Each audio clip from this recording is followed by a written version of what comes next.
কৃষক বাড়ি ফিরছে দুপুরে খাবার খাওয়ার জন্য।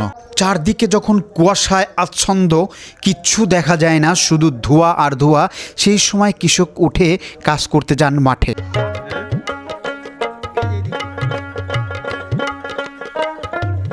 চাকরি করে যারা, তারা এই সময়ে লাঞ্চ করে, আর কৃষকেরা 2টা বাজলে খাবার খেতে চায় দুপুরের ভাত। এরকম গ্রামের প্রকৃতি আসলে এই গ্রাম অঞ্চলে চোখে পড়ে। শহরে থেকে এটার ফিল কিন্তু অতটা নেওয়া যায় না। এই মাটির মানুষগুলো গায়ে কাদামাটি মেখে কাজ করে মাথার ঘাম ঝরিয়ে যে টাকা উপার্জন করেন, আমার মনে হয় এটি সবচাইতে উত্তম টাকা এবং সৎ হালাল। কখনো রোদে বৃষ্টিতে ভিজে, কখনো ডেঙ্গির নৌকাতে চড়ে নদী পার হওয়া, এটা যেন কৃষকের নিত্য প্রয়োজনীয় দিনের একটি সঙ্গী। এখন তোমরা কোথায় যাচ্ছ? কোথায় যাচ্ছেন এখন? এই সময়ে মানে বাসা থেকে যাচ্ছেন? হ্যাঁ, হলো গোসল দিতে হয়েছিলাম, আমরা হলো খাওয়া দাওয়া করবো, যা মাঠে থাক খাওয়া দাওয়া করবো। কি পেঁয়াজ লাগাচ্ছেন এই সময়? পেঁয়াজ হলো হালি পেঁয়াজ।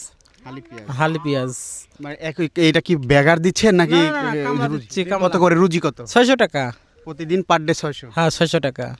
কৃষক প্রতিদিন 5 থেকে 600 টাকা ইনকাম করেই যেন এর খুশির শেষ নেই। কিন্তু আমাদের সমাজে কিছু লোক রয়েছে যারা দুর্নীতি করে লক্ষ টাকা ইনকাম করলেও এই তৃপ্তিটা আসলে পান না।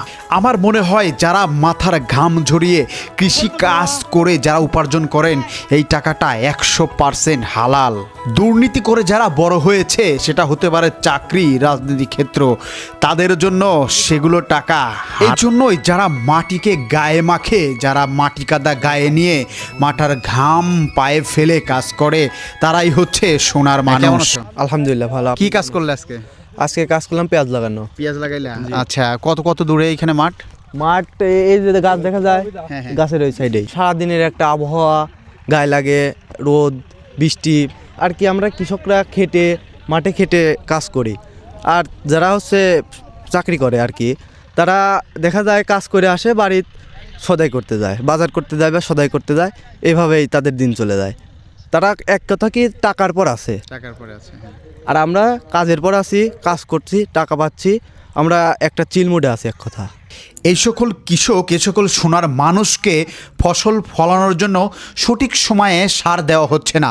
তারা বলছেন সঠিক সময় যদি সার ডিলার থেকে আমরা না পাই, তাহলে এই ফসল কিভাবে ফলাবো, এবং দেশের যে চাহিদা রয়েছে, খাদ্য চাহিদা, এটি আমরা কিভাবে সম্পন্ন করব। অর্থাৎ বাংলাদেশের অধিকাংশ খাদ্যর চাহিদাই যেন এই কৃষক কিন্তু মিটিয়ে থাকে। এই কৃষক হচ্ছে প্রাণের মানুষ, এদেরকে বাঁচিয়ে রাখতে হবে।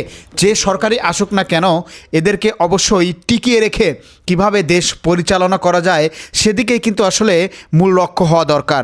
এই যে পিজির জমি সার দেবো, সার নাই, পিজ লাগাতে পারতেছি না। এখন আমার সারের ব্যবস্থা বিয়েছে, কই ডিলার কই সার দেয় না, কয় আসবে কয় আসবে বলে দেয় না। না, কৃষক তো হচ্ছে একটা দেশের হৃৎপিণ্ড যাকে বলা হয়। কৃষক যদি না বাঁচে, তাহলে কি সাধারণ মানুষ বাঁচবে?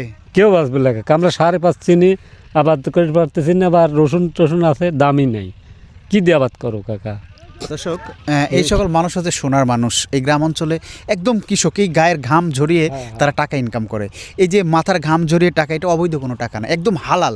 কিন্তু এদের যে সহযোগিতার একটা বিষয়, তারা ওইভাবে সহযোগিতা চায় না, চায় হচ্ছে জমি উর্বরতার জন্য সার, ফাঁস এবং দিক নির্দেশনা। এগুলো যখন তারা পায় না, তাহলে এই কৃষকগুলা যাবে কোথায়?